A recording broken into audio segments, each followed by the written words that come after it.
because it's been in lockdown, I haven't been able to go and get like a pedicure done or anything.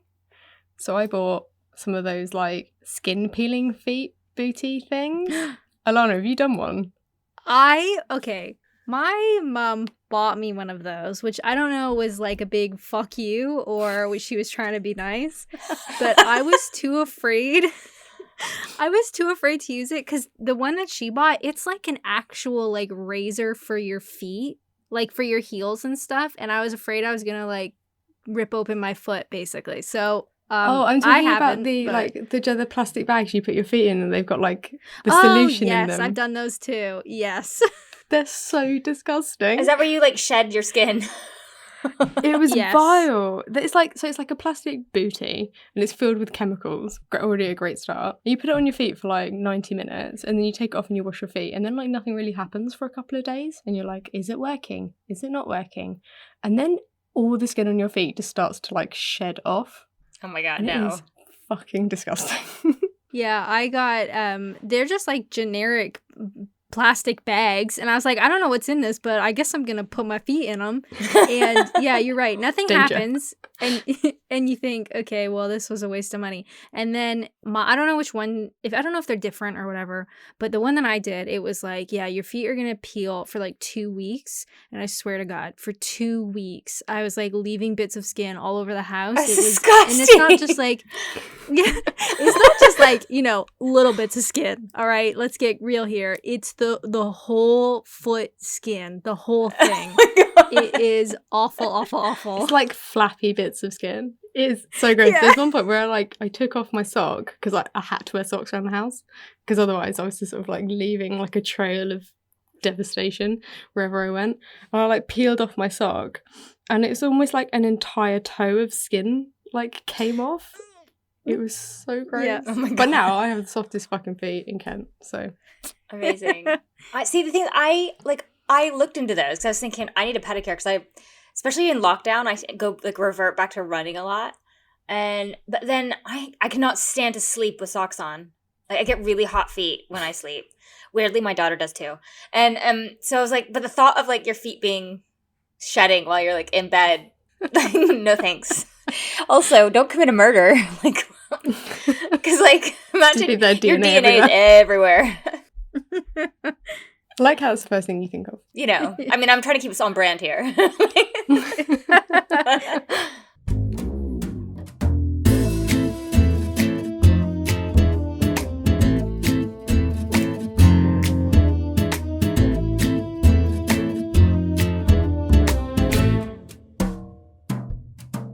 Hi, everyone, and welcome to Murder Friends, the podcast where 3 friends from 3 different countries talk about murder. My name's Alana, and I'm Canadian. I'm Anna, and I'm American. My name's Hannah, and I'm British. So sit back and relax, you're among friends, and let's talk murder. So what have you guys been up to? Anything exciting?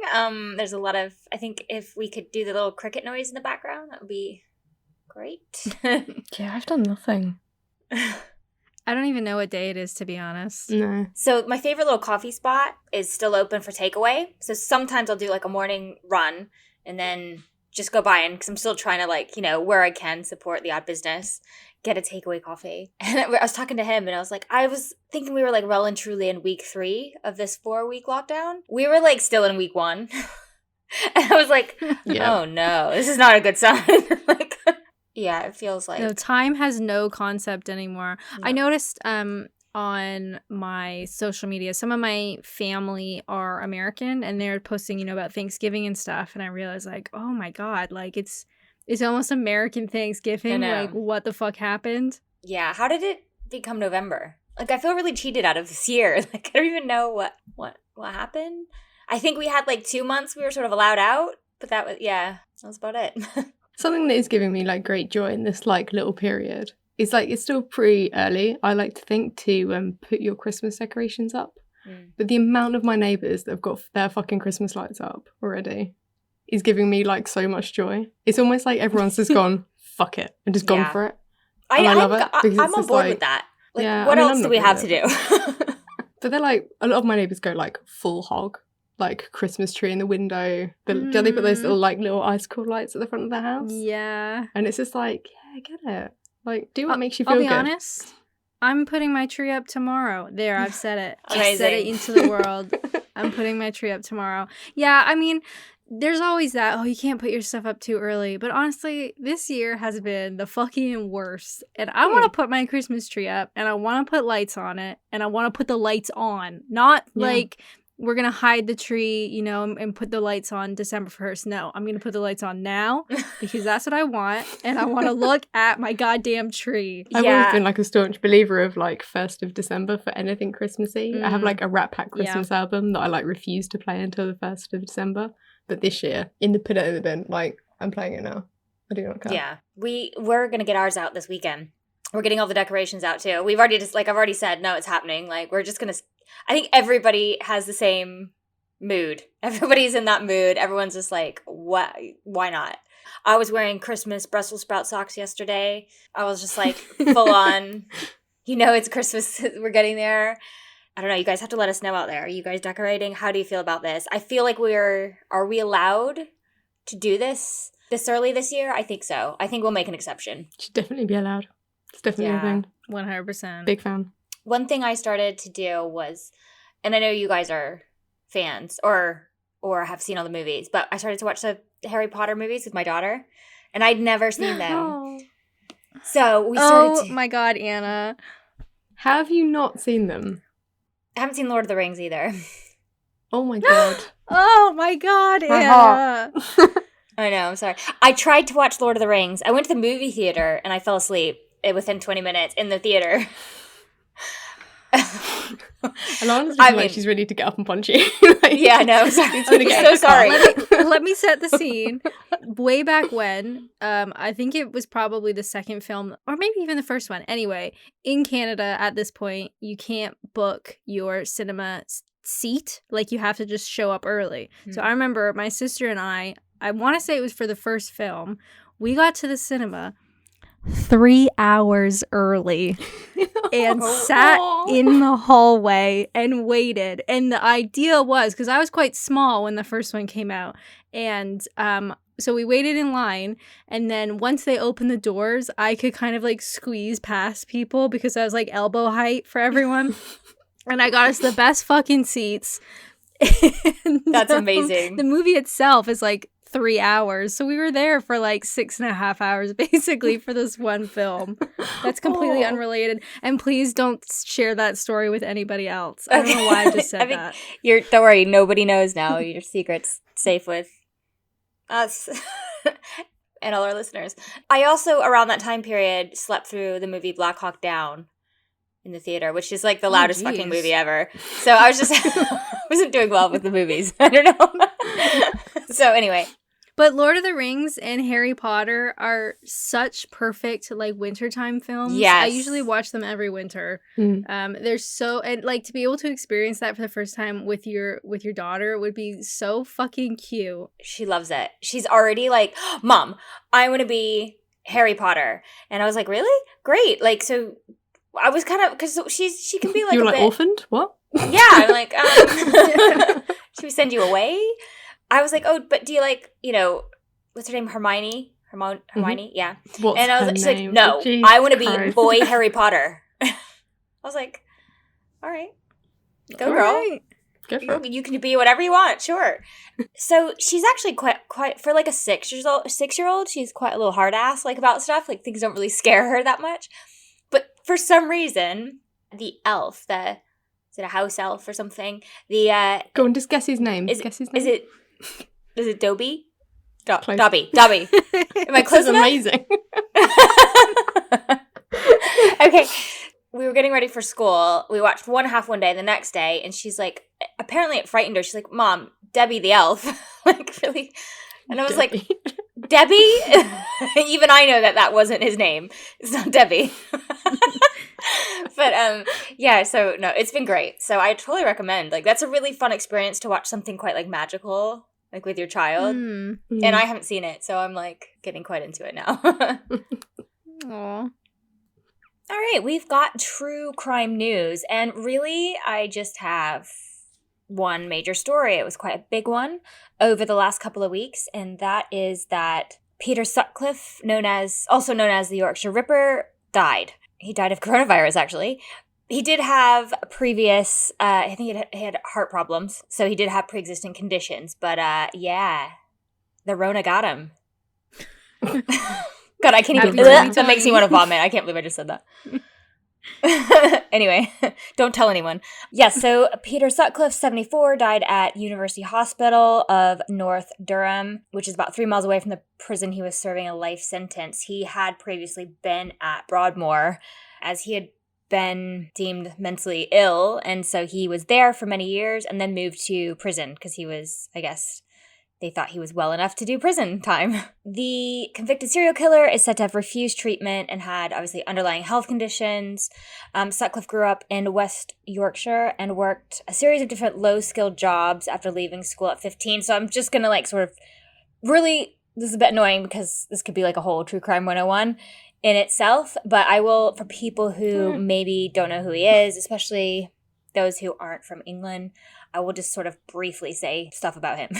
He got married in 1974 and he lived with his wife in Bradford until the time of his arrest. He developed an obsession with female sex workers. He was dubbed the Yorkshire Ripper by the press as his notoriety grew in the late 1970s. There was an atmosphere of terror in the north of England, and police told women to stay at home at night. Sutcliffe murdered at least 13 women across Yorkshire and the north of England in the late 1970s. Nearly all the murders took place in West Yorkshire.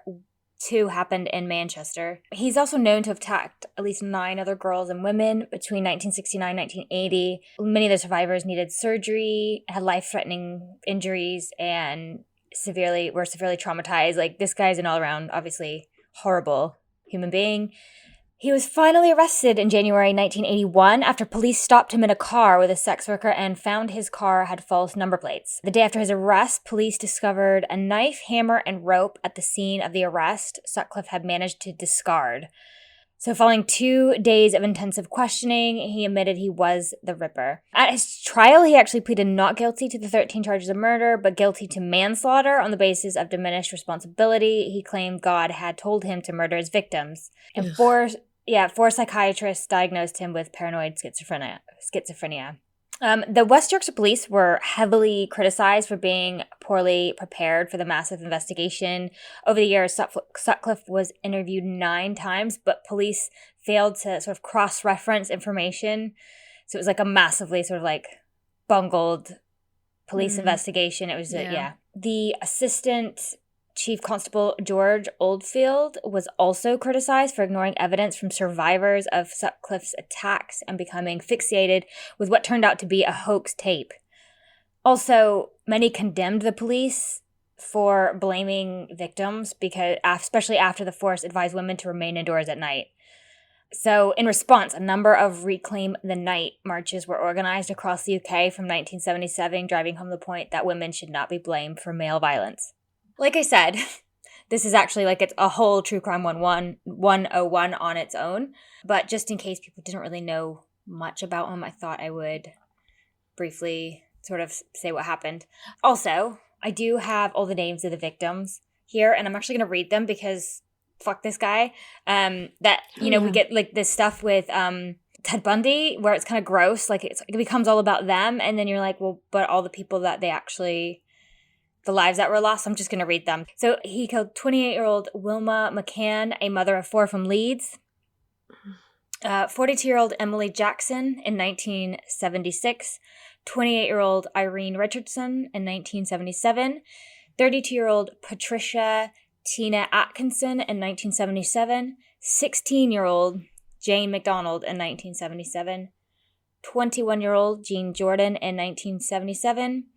22-year-old Yvonne Pearson in 1978, 18-year-old Helen Breitka in 1978, 40-year-old Vera Millward in 1978, 19-year-old Josephine Whitaker in 1979, 20-year-old Barbara Leach in 1979, 47-year-old Marguerite Walls in 1980, and 20-year-old Jacqueline Hill in 1980. So obviously that's who I wanted to leave you guys with those names instead of that guy. Yeah, I've had it on my list for a True Crime 101, but realistically, no, I just don't want to do it. Yeah, I don't blame you. And that's not because the victim's the most important part of the story, but he's just a cunt. I'm sorry. Yeah. I got nothing. Yeah. Like, it's gross. Yeah, it's a tough disgrace. One. And also, I mean, he did have paranoid schizophrenia, but most of people who do have that aren't violent people. Just FYI. You're more likely to suffer violence than you are to cause violence, aren't you, if you have a mental health issue? Yeah, well, also, a lot of them end up taking their own lives in the end, rather than it being a violent thing. That's why it's almost like, it's just frustrating. Of course, it sounds like he probably, I don't know. Although he was then later, I think it was, I want to say this off the top of my head, 2016 maybe, he was actually moved into regular prison because they thought he was capable enough to be in prison and not in Broadmoor. So who knows if he'd been fooling people all along, or I don't know anything about the case. I'm talking shit, but yeah. Yeah, fuck that guy. So for our review section this week, we are going to talk about the second season of Dr. Death. Now, Anna actually mentioned this one, which thank you, because I probably wouldn't have seen it, because it's like they've posted it as its own podcast, even though it's season 2. So if you are looking for it, it's listed as its own thing, Dr. Death Season 2. It's not going to be with the original Dr. Death for whatever reason. But anyway, now this podcast got me so angry.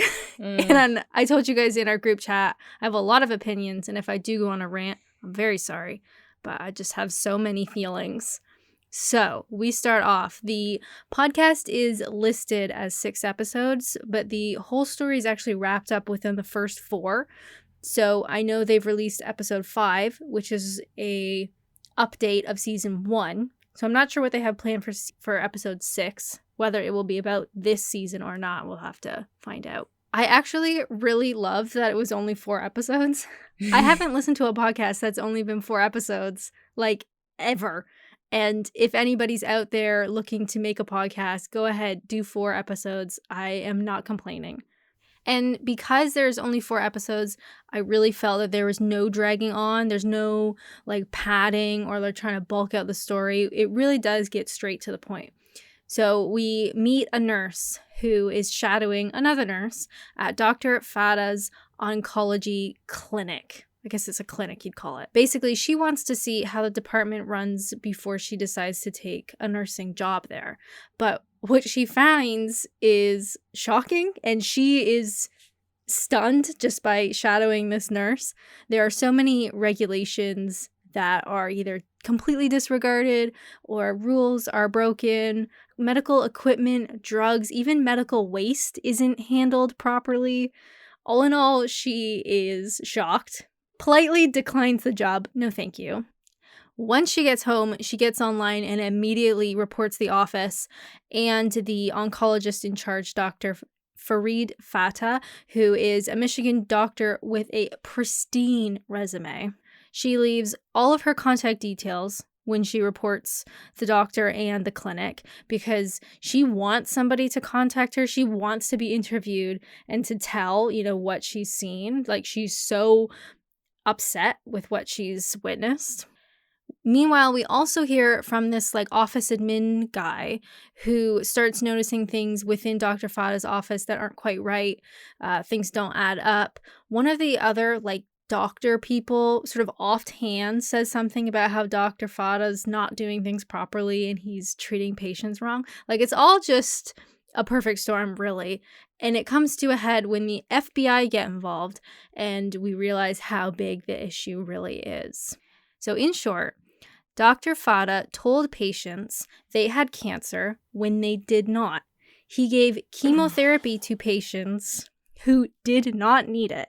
He overdosed and underdosed patients who actually had cancer. He did whatever he could to bill for treatments that patients didn't need, and then he could be paid from the insurance companies. Just let that just wash over you. It's truly monstrous. You know what I mean? I think we've all probably, even everyone listening, has had a family member or someone close to us or someone we know that has had treatment for cancer, have dealt with it in their life. And it's so devastating to the person, to the families, to everything. And especially, it's just so heinous to do it to somebody who doesn't even have it and put those horrible drugs in their system. Like, it's just, I can't. My mind can't. I just can't. How did he sleep at night? So for me, obviously, this story hit pretty close to home as my dad died from cancer like 4 months ago, and I had never really seen chemo up close until he went through it. And honest to God, it's like legal torture. Like, I don't think people fully understand unless you've actually seen somebody go through it. It's horrific. And of course, my dad needed chemo. Like, that was what had to happen. He had to have that. But like, chemo destroys everything, and its side effects are really horrific. So then you have to take drugs to counteract those side effects. But those drugs have side effects. And you think of like these people who were put through that, who did not need to go through it.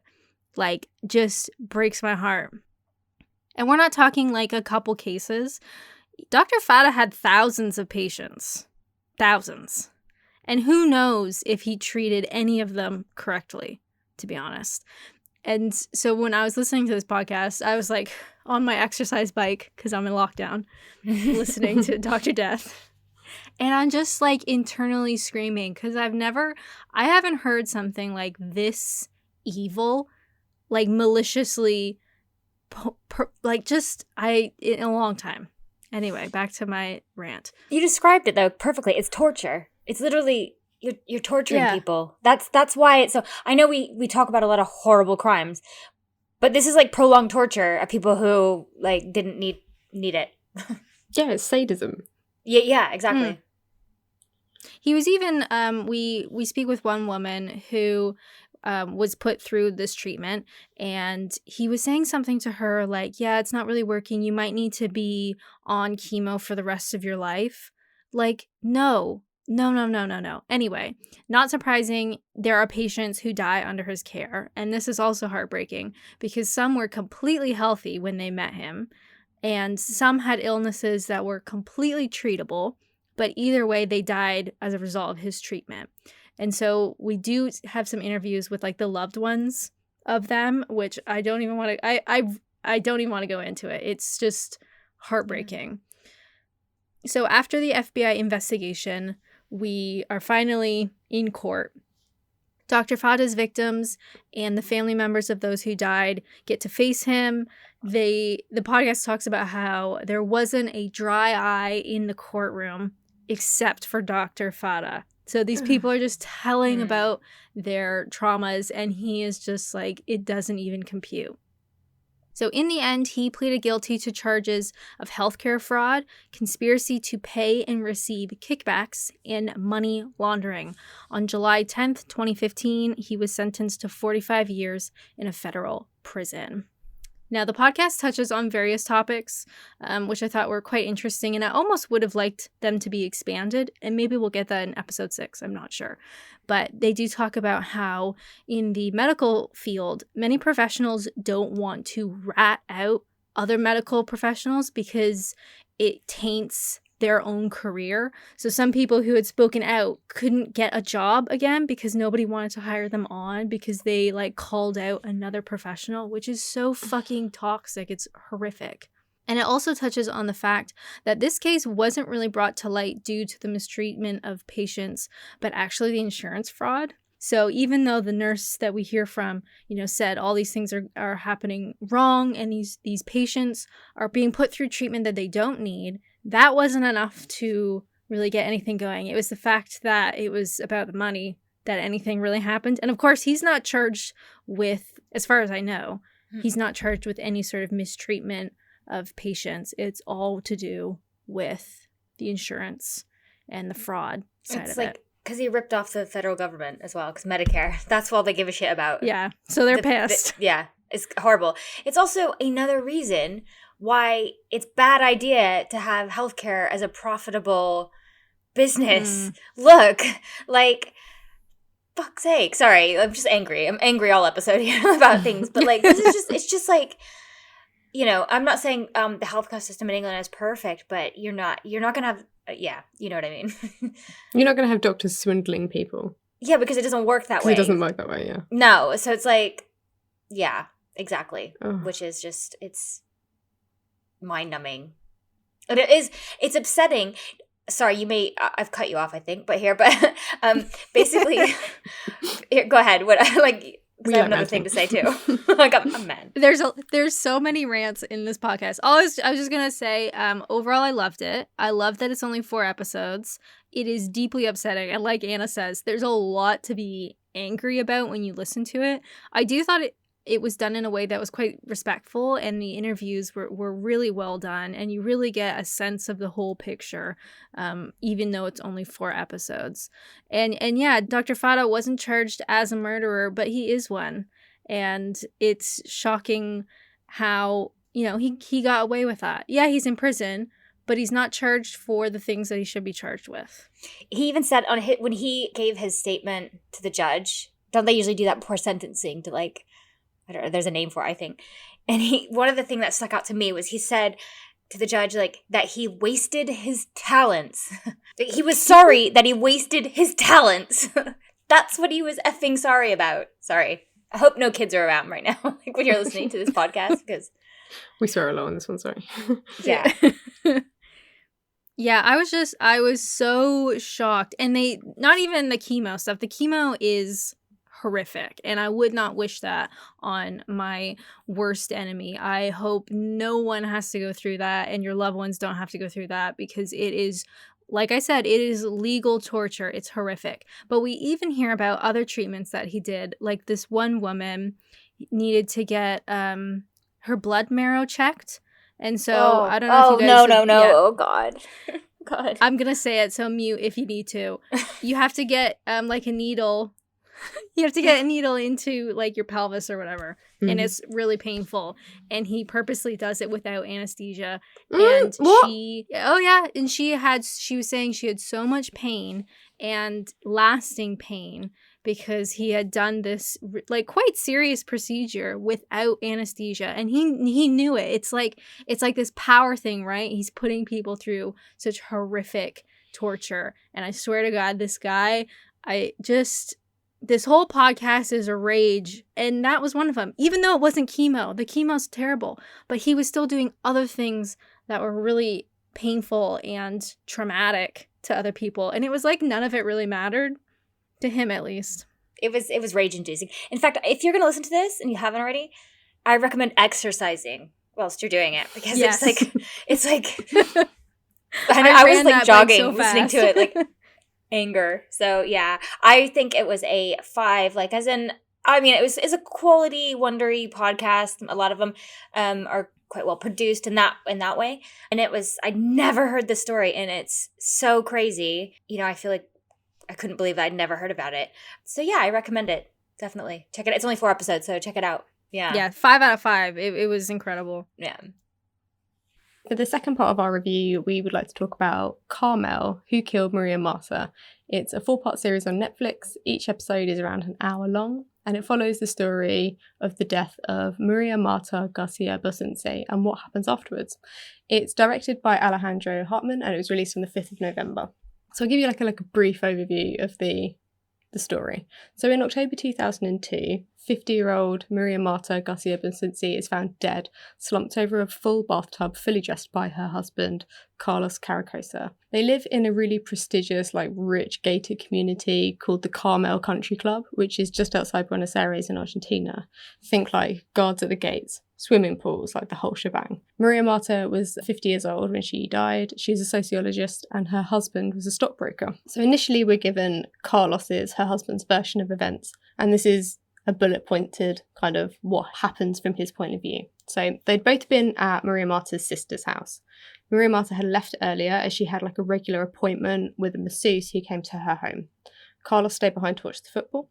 He returns home and finds one of the community guards outside his house, and the guard says, "We've been calling the house. The masseuses are here. She's at the gate, but we can't get an answer from the house, so we need authorization to let them in."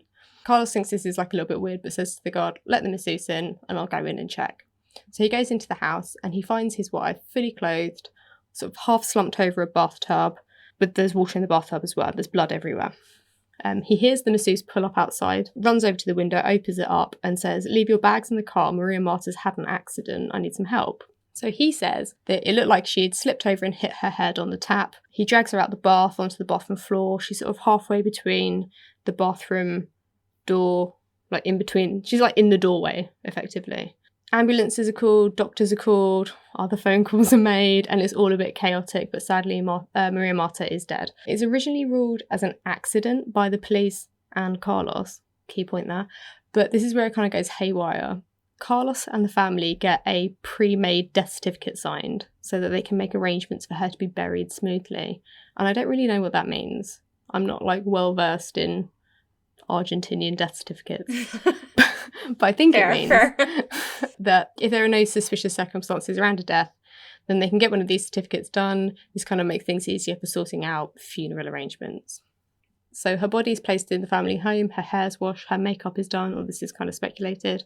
Her clothes are changed, and she's laid in bed, this for like the wake. Not long after her death, and I think it's Maria Marta's stepbrother. I didn't like take notes because the whole thing is like subtitled.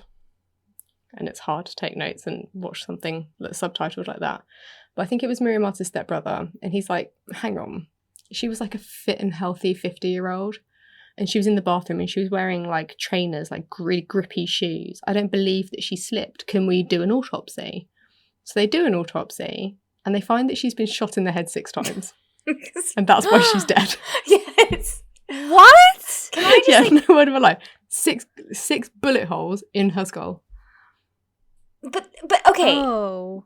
This first episode, I know it must be a cultural thing, and perhaps this was a couple of years ago. This wasn't like, but like they just take the word off the family that she had an accident. Like there was no police investigation. They just left her on the floor as well for like ages while the family gathered around her. No police came and like looked at the scene, and then they just had a wake. It was the most bananas thing I'd ever like what? How does this happen? Like how do you not investigate anything around her death? It was so nuts. So true. So the media go, I can only describe this as fucking wild on this. They suspect Carlos, they suspect a neighbour, they suspect almost every member of their family, and there are a lot of those. Like, it's a big family. They think it's a robbery gone wrong. They think Carlos murdered her because she found out he was money laundering. No proof. They think it was a hit taken out on her as she worked with a charity that dealt with missing children. Every imaginable scenario for the death of Maria Marta is like guessed up. There's even this allegation that Maria Marta and Carlos are brother and sister, and they agreed not to have any children. It's like fucking pandemonium. Like it's bananas. Like the whole thing is it's chaos. Like the whole story. I'm not really going to go into any more specifics, but there are like a few trials, and some people do go to prison and some people then get exonerated. But there's this like really big theme throughout the trials that someone pulled the trigger and shot her, but they were assisted by other people in trying to cover up the murder. So there are a couple of things that like smack of cover up, and so like the conspiracy theory wheels to start like turning, and I think this is why it was such a big like media like thing. So the masseuse was ordered to clean the bathroom while Maria Marta's body lay on the floor. So she was ordered to like clean up the blood. Someone finds a bit of metal in the bathroom and it looks like this little... They call it the thingy. They call it the thingy. It looks like this little tiny cylinder of metal that's kind of like been flattened at one end. And they call it the pituto, which is roughly translates to a thingy. The thingy. And they call it the thingy. And the person who finds it is like, oh, I don't think that's relevant, and flushes it down the toilet. Yes.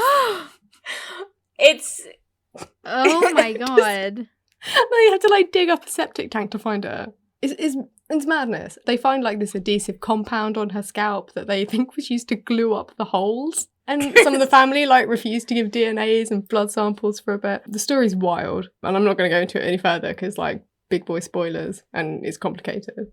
But it's just... Can we just talk about It's just a lot. Can we talk about is he the prosecutor? Basically, he's quite... He's a bit of a silver fox. I don't know. I quite liked him. Very dashing. And he's wearing what I can only describe as raspberry-colored pants through the whole thing, like trousers. Not pants, trousers. Yes. Like they were bold like choice for this. Yeah. Oh my god. Like how that's something you pick up on. Yeah, that's what stuck out the most for me. I'm so annoyed. We started watching this. My mistake. It was like the end of the night. I was laying on the couch and I was like, I'm gonna watch this. I put it on. I forgot it was subtitles. I was like, fuck, I don't know if I can pay attention. So I'm laying there. I'm in my blanket. I'm like, all right, I can pay attention, and I get through like the main stuff. It's quite complicated too because there's so many people involved. Like they have such a big family, and I'm trying to keep it together. And I must have fallen asleep within like 15 minutes left, so I didn't hear the bit about that she was shot 6 times. I love that you're like, yeah, no, I've got this. That's when it's like revealed as well. Like, oh shit, because as I was falling asleep I was like, well, it's gonna be one of those stories like, did she drown, did she fall? Like, you see those on Dateline all the time, and then you're just like, yeah, she was shot 6 times. You're like, wait, what? Oh my God. Sorry, I must spoilers. have missed that part. That's amazing. I know we've watched like a lot of unsolved mysteries recently, so I can understand like that feeling going into this, and it is like an unsolved murder, so I was kind of a bit not hesitant to watch it, but a little bit hesitant to watch it. It's like 4 1-hour episodes long, and like you said, like it's subtitled and you have to pay attention because it's just there's just so much information. But I think once you get past the first episode it's very good. But the first episode is a bit of a slog, I will admit that. Do you know, it took me like 3 nights to get through the first. I kept falling asleep as well because I'll watch it at the end of the night. And for me as well, when I do watch a lot of foreign stuff, it's not that, but if I'm tired, the reading makes me sleepy. Like it puts me to sleep So once you get through the first one though, it like picks up. Yeah, you got me in the right mood for it, definitely. Yeah. I thought it was brilliant though. I'd give it like a 4.5 out of 5 overall. There is like one shot at the end which is like right at the end, and it kind of gave me chills. The whole thing is like really well edited. There's not a lot of like fluff, and it's just like it's cinematically good. It uses a lot of raw footage as well. So all throughout the episode you're shown like the bathroom and the room, like where it happened and the layout, so you're like really familiar with this.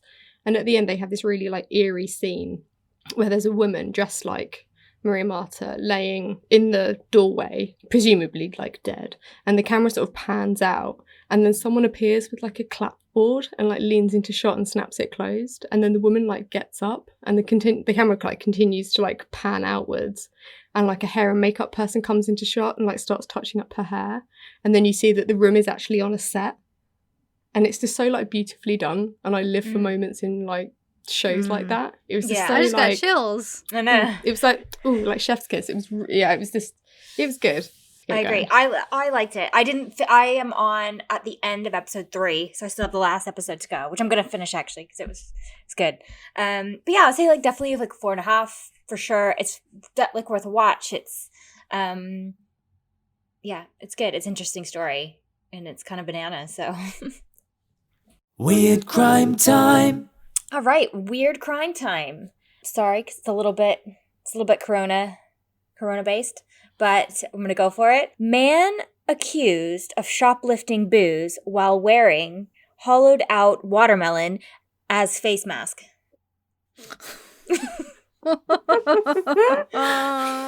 Yeah. So I'm gonna post the pictures from the CCTV from this, by the way. So a Virginia man was arrested Friday after he and a friend were allegedly caught shoplifting alcohol while wearing hollowed-out watermelons as homemade face masks.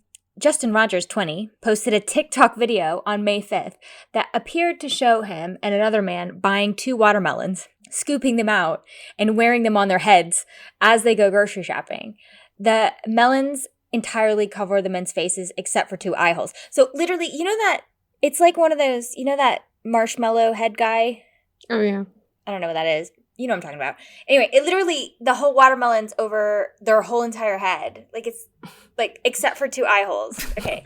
So like, I wonder how pumpkin. Protective those are. I know. So like, all I kept thinking about was how cold it would be. Do you know what I mean? Like wet on your head. Ugh. Anyway, okay. So this is all going on TikTok where they're like showing them doing it. The caption on it says, "Cool face mask hack." The video also contains footage of the men sitting in a large black truck. So another TikTok they do clip is posted the same day, shows the melon masked men. Say that. Melon masked men. Melon. Yeah. How many times can I say that? Talking with a store employee while wearing the masks. So they go into the store. They're talking to them. And the caption says, or they say on there, the store worker says, "What's with the melon?" And the guys say in the caption, "Us. It da corona mask." God. Oh I know. God. These people vote, by the way. Anyway, sorry. That night, surveillance footage at a Sheetz convenience store in Louisa, Virginia, showed 2 men shoplifting alcohol while wearing watermelons on their heads. Police Chief Tom Leary said in an interview with Oxygen.com, the footage showed the thieves driving off in a large black truck, similar to the vehicle Rogers had been sitting in.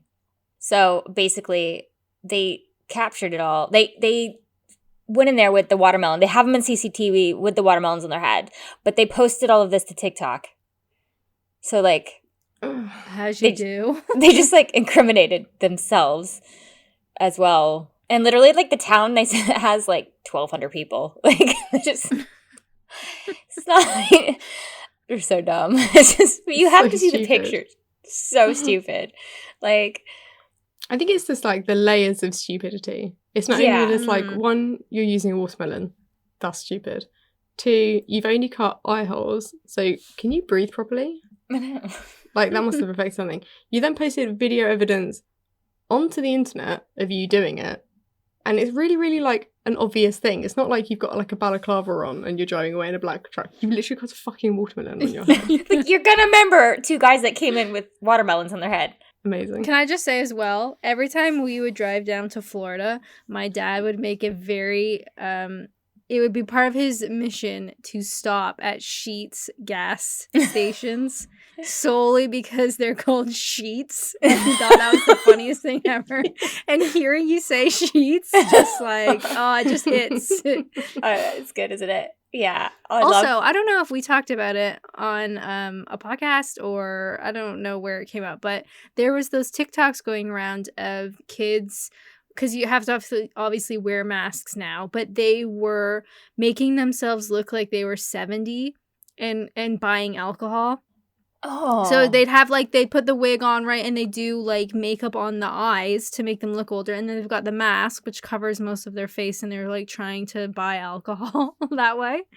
Did it work? I mean, no. It's a little bit better than a watermelon. I was gonna say, man, I had to do it like the old-fashioned way with like a fake ID. Like, Just get so you're trying to someone else to buy it for you. or get somebody else to buy it for you. But the thing is, they're so strict on it. At least I don't know about Canada, but in America, it's like so strict on it, like that you have to. They'll scan your ID a lot of the times, or like if you look under 50, they'll still ask for your ID. So you're like, yeah, it's really I find that's a big with. difference too. Like, North America versus here. Here, like in England, I am never, we say carded. I've never carded. But anytime I get alcohol in Canada or go to the, like, liquor store or have a beer at a restaurant, like, they always card you. And yeah. I was out with my parents one time, like last summer, I guess, and we all had beers. And I got carded. I'm like, I'm so sorry, I don't have my wallet. Like, you know, I'm out with my parents. And they're like, sorry, we can't serve you. And I was like, all right, I guess I'll have an iced tea then. Like, damn it. I know, isn't that, it's completely wild. Like, you would never dream in a million years of going out without your ID. Like, even us, who, you know, we're obviously over the age of 21. Yeah. You just wouldn't go out without it. Ever. Because you would always get carded. Well, I guess that's all we've got for today. Please check out our website, murderfriends.com. You can see our sources for today's Weird Crime Time. And you can also for the Yorkshire Ripper story. If you have any ideas of cases that we should cover, we love looking at those. murderfriendspod@gmail.com. Just shoot us an email. Follow us on Twitter, MurderFriendsPD, and Instagram, MurderFriendsPod. We'll see you next time. Bye. Bye.